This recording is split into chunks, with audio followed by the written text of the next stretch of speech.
হিন্দুদের কলিজা, মুসলিমের কলিজা এখনই আবার বাংলাদেশে আসবে।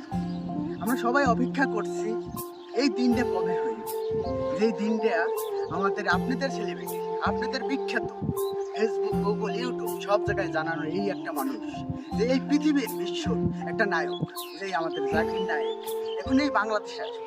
আমরা সবাই অপেক্ষা করতেছি ঢাকার কোন সময় যাব, আমরা কোন সময় জাকির নায়ক আসবে। এই জাকির নায়ক আসবে, এই তারিখটা হচ্ছে 28 তারিখ, আর মাত্র কয়েকদিন বাকি।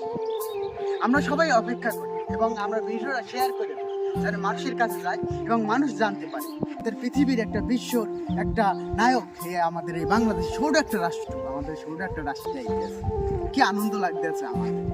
আমরা অনেক দুঃখের বিষয়ে জানাই যে আমরা এক সময় বলছি যে এই জাকির নাকি এই বাংলাদেশ চেনে না, এই বাংলাদেশে আসতে আসে এবং এই বাংলাদেশে আসতে আসে এবং তাকে দেখার জন্য আমাদের বাইরে রাষ্ট্র দিয়া এবং এই জাকির নায়কের দেখতে আইতে আসে। এটা তো আমাদের বিশ্বের একটা গৌরব। আমরা বলতে পারবো একটা রাষ্ট্র গেলেও বলতে পারবো আমাদের জাকির নায়ক এই বিশ্বের একটা নায়ক আমাদের এই বাংলাদেশ ছোট একটা রাষ্ট্রে।